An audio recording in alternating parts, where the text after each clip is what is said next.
Right guys, welcome to Tuesday the 28th of April. I'm just down at the bottom of the boys' winter field at the moment. It's quite cold today, to be fair. I've got my hoodie back on and my thermal back on. And apologies for the sound if you can hear the wind as well. There's a bit of a breeze coming across. So a while ago I was asked about my Land Rover tipper. I think it was when I bought the other truck. Asking if I could have a video on it. And I've never got around to doing it. So today's job, about 110. So this started out as a 110 pickup truck, not the high cap like I've got at the moment, but a standard pickup, which was removed from the back and the tipping body put on. Now she's an M reg, so she's like 94, 300 TDI engine in her, and she's been good as gold to me, to be fair. Not flawless, we've had a clutch in her, but you can't do much about a clutch. It goes when it goes, except when it's for me. You won't believe it, but she let out as I was going to a wedding. So yeah, that's another story. So I'm sorry, James and Nikki, I didn't mean to pretty much be later than the bride, but you know, when you're an usher, you've got to be you've got to do something impressive. Anyway, so yeah, I've had this for a while now. I've put the tyres and rims on. So she's running 265, 75, 16 tyres and rims on. We've got the Cooper Discovery STT tyres, which are a real knobbly tyre. They're a good off-roader. I've not had this truck stuck until I had the chipper on the back once, and it was wet. As soon as I took chipper off back, it was fine. Drove straight out. That's kind of what happens when you've got 1.5 tonne of chipper on back, and half the body was full, so there was a good amount of weight in it. So what we did with this pickup back is we took it off, we put a couple of rails across, mounted the tipping ram in the centre. So this box is the original.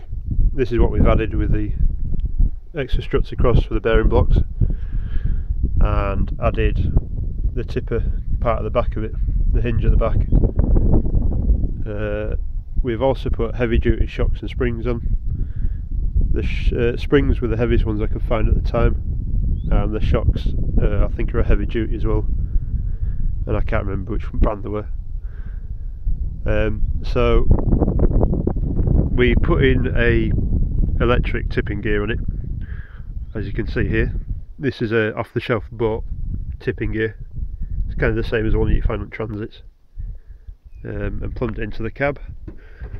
So in the cab, yeah, the cab's filthy. So in the cab we've just got the up and down of it. So she's fairly quick, not bad going. Reason we went for the electric tip rather than the PTO version, which I was looking at. Well, first you can use an electronic tip like now when the engine's not running. So if you're in a job site and want to tip up the back a bit more, if you're chipping in from the back, it's easier. Also, if you've got the PTO version, you need to take it out of drive gear. So if you've got it tipped up like this and you want to just inch forward a little bit, you then have to take the PTO back out, drive forward, take your driving gears back out of gear again, and then PTO back in. Which isn't too bad, but it's more of a faff than pressing a button.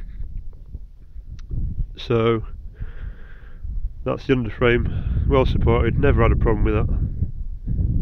The tub's been really well built. It's channel section down here, and then box for the rest of it. She's no lightweight. She comes in at about 2.2 tonne empty. My new truck I put on scales the other day is 2 tonne 40 kilos. So there's a bit of a difference between them. But it's kind of par for the course. So the tipping back sides were actually Ford Ranger pickup truck sides that were cut down. It came off a few vehicles. I think there's only one board on a Ranger.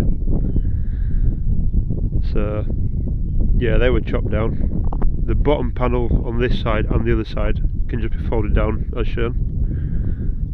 We have got it so it's fixed on, so they won't actually fall off, because they're a bit of a pain if they fall off. The back one at the bottom can be taken off. If you're tipping something like sand or a bit of soil, makes life a bit easier if you can just take the bottom one off rather than all three. But I can strip all those top boards down just to leave a single board at the bottom. You've probably seen that in a couple of videos anyway that I've done. So yeah, she's a fairly well-rounded truck. The idea was to put this body onto the new TD5, but I'm still not convinced by it. As much as I'd love to do it, I think I'm going to ruin a lovely truck. The other option was trying to do it MOG-wise. So anybody's got Unimog with spider frame on the back, this is how I think about doing that to this. Be quite interesting to do. So we did at the back was put LED lights on, so they're quite a flush fit, wired in. It's length of the body as well was also quite important, and I never realised this until they got built. But the lights are actually, if not level, a bit lower, but almost the same as the body back, or the back body. So when you're tipping stuff off, if you're dropping timber out the back, the timber doesn't hit the lights. A number of vans, transit vans, you'll see going around with, well, lights out. To be fair, it used to be worse years ago. I think they've sorted it out, most of it now. But I've never had a piece of timber smash those lights or the edge plate. They've hit the tow bar quite happily, but that's about another foot further down. So yeah, it's been a good buy as this whole girl. She's done me well. She's on 143,000 I think now, which is less than the TD5, but TD5 is so much nicer. A lot more grunt in her. I've never played with this engine either. She's a stock engine. I never quite, I don't know, 300s and 200s I never quite liked the idea of tuning them too much. I've got a mate of mine who tuned his 300 TDI, and all he seemed to have was problems at the beginning. But yeah, she's, as I said previously, I like the look of her. She's a bit of a rat truck. I quite like that. I'm a bit ratty like that. So yeah, that's about it really. A couple of points as well that I should have done when we did it was changed the box section that's in here. We actually drilled holes in to put the anti-loosies through, the nuts through. I should have had a cap on it earlier and blocked those holes up, because there's crud and rubbish all sat at the bottoms here. They get full of water and start rotting it out, but it hasn't done it yet. It will do. Also the filler pipe, I should have tried to sort that out some other way.